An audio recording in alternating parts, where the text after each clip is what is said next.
ഈ കൂരിയയുടെ ഏറ്റവും പ്രിയപ്പെട്ട വൈദികരെ, കഴിഞ്ഞ 4 വർഷമായി ഞങ്ങൾ ഈ സഭ ഞങ്ങൾക്ക് നൽകിയ വിശുദ്ധ കുർബാന കിട്ടാതെ ഞങ്ങൾ ഇവിടെ തെരുവിൽ നടക്കുകയാണ്. ഇന്നിപ്പോൾ നമ്മുടെ കലൂർ റിന്യൂവൽ സെന്ററിൽ വൈദിക സമിതി യോഗം നടക്കുന്നതായിട്ട് ഞങ്ങൾക്ക് അറിയാൻ കഴിഞ്ഞു. രാവിലെ ഞങ്ങൾ മൗണ്ടിൽ പോയി ബഹുമാനപ്പെട്ട നമ്മുടെ സഭയുടെ മേജർ ആർച്ച് ബിഷപ്പിനെയും അതോടൊപ്പം തന്നെ നമ്മുടെ ഈ കൂരിയയുടെ വികാരിയായിട്ടുള്ള മെത്രാപ്പോലിത്തയായിട്ടുള്ള മാർ ജോസഫ് പാംപ്ലാനി പിതാവിനെയും കാണുവാനായിട്ട് ഞങ്ങൾ അവിടെ ചെന്നു. ഞങ്ങൾക്ക് മുഖം പോലും തരാതെ അവർ അതിവിദഗ്ധമായിട്ട് അവിടെ നിന്ന് കടന്നു കളഞ്ഞു. അവരിപ്പോൾ വൈദിക സമിതി യോഗത്തിൽ പങ്കെടുക്കുന്നു. ഞങ്ങൾക്ക് നിങ്ങളോട് ചോദിക്കാനുള്ളത്, ഞങ്ങൾ ഈ 4 വർഷമായിട്ട് ഞങ്ങൾ തെരുവിൽ നിൽക്കുന്നു. നിങ്ങൾ ഈ കൂരിയ ആർക്കൊപ്പമാണ് നിൽക്കുന്നത്? നിങ്ങൾ സഭയ്ക്കൊപ്പമാണോ അതോ വിമതരോടൊപ്പമാണോ? ഞങ്ങൾക്കറിയണം. ഞങ്ങൾ അത്ര വേദനയോടുകൂടിയാണ് നിങ്ങളുടെ മുമ്പിൽ നിൽക്കുന്നത്. ഓരോ ഇടവകയിലും അവിടെ ഞങ്ങൾ ഒറ്റപ്പെട്ടുകൊണ്ടിരിക്കുന്നു. സഭയ്ക്കെതിരായിട്ട് പ്രവർത്തിക്കുന്ന ശക്തികൾ അവിടെ കൂടുതൽ ഊർജിതമായിട്ട് ശക്തിപ്പെട്ടുകൊണ്ടിരിക്കുന്നു. നിങ്ങൾ ഈ കൂരിയ എന്ത് ചെയ്യുന്നു? ഞങ്ങൾ തെരുവിൽ നിൽക്കുമ്പോൾ ഞങ്ങൾക്ക് വേണ്ടി സപ്പോർട്ട് ചെയ്യുന്ന കൂരിയ എന്ത് ചെയ്യുന്നു? ഞങ്ങൾക്കത് അറിയണം. ഞങ്ങൾ അതിനുവേണ്ടി തന്നെയാണ് ഇവിടെ വന്നത്.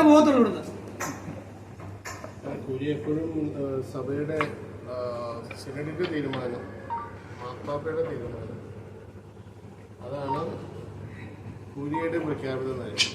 ആ തീരുമാനത്തോട് യോജിച്ചാണ് ഞങ്ങൾ നിൽക്കുന്നത്.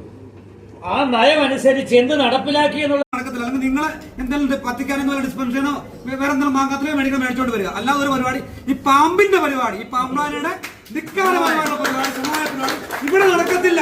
പുള്ളിക്ക് മേജറാകണമെങ്കിൽ കണ്ണൂർ കണ്ടു വെച്ചാൽ ഇവിടെ നടക്കത്തില്ല. അത് പറയാൻ വേണ്ടി തന്നെയാണ് ഞങ്ങൾ നിങ്ങൾ ഇവിടെ വന്നത്. ഞങ്ങൾക്ക് നിങ്ങളുടെ സ്റ്റാൻഡാണ് പറയുന്നത്. ഞങ്ങൾക്ക് നിങ്ങളുടെ സ്റ്റാൻഡ് മനസ്സിലായി. ആ സ്റ്റാൻഡിലാണ് നിങ്ങൾ ഉറച്ചു നിൽക്കുന്നതെങ്കിൽ നിങ്ങൾക്ക് കൊള്ളാം. ആ സ്റ്റാൻഡിലാണെങ്കിൽ നല്ല കാര്യം. പലപ്പോഴും പല ആൾക്കാർ സ്റ്റാൻഡുകൾ മാറ്റാം. ആ സ്റ്റാൻഡാണ് നിങ്ങളതെങ്കിൽ നിങ്ങൾ അതിനെ അംഗീകരിക്കുന്നു, ഞങ്ങൾ അതിന് സല്യൂട്ട് ചെയ്യുന്നു. ഇല്ലെങ്കിൽ നമുക്ക് നേരിട്ട് കാണാൻ പോകുന്നല്ലേ. ഒരു കാര്യം പറയണ്ടല്ലോ, ഇവിടെ നമ്മുടെ വിമതന്മാര് സമരം നടത്തിയ സമയത്ത് ഇവിടെ അച്ഛന്മാർക്കും മെത്രാന്മാർക്കും പോലീസ് പ്രൊട്ടക്ഷൻ ഇല്ലാതെ നടക്കാമായിരുന്നു. ഇന്ന് വിശ്വാസികൾ ഇറങ്ങി കഴിഞ്ഞപ്പോ ഇവിടെ ഒരു മെത്രാന് പോലും പോലീസ് പ്രൊട്ടക്ഷൻ ഇല്ലാതെ നടക്കാൻ പറ്റില്ലല്ലോ. അച്ഛന്മാരും കിടക്കാൻ പറ്റില്ലല്ലോ. ഇനി ഒരു അച്ഛന്മാരും ഒരു മെത്രാന്മാരും പോലീസിന്റെ സഹായം ഇല്ലാതെ എറണാകുളത്തോടെ നടക്കില്ല. അത് അവരൊറ്റക്കാര്. ഇവിടെ പല സമരങ്ങൾ നടന്നല്ലോ, പല സമരങ്ങൾ നടന്ന അന്ന് ഒരച്ഛനെ തടയാനോ ഒരു മെത്രാനെ തടയാനോ ഒരു വിശ്വാസം ഉണ്ടായില്ലോ. അവർ വിശ്വാസികളല്ല, അന്ന് അവിശ്വാസികളാണ് സമരം ചെയ്തത്. ഇന്ന് വിശ്വാസികൾ കളത്തിറങ്ങി കഴിഞ്ഞു. പോലീസിന്റെ സഹായം ഇല്ലാതെ ഒരച്ഛനും ഒരു മെത്രാനും ഇവിടെ നടക്കില്ല.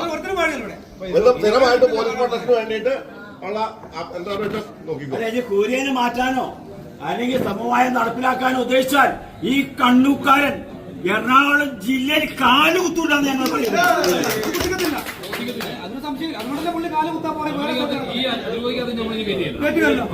കൂരിയ ചാൻസലറുടെ പേരില് ഈ വിഷയത്തെ പറ്റി ഇപ്പോ കലൂർ റിന്യൂവൽ സെന്ററിൽ അനധികൃതമായിട്ട് നടത്തുന്നു.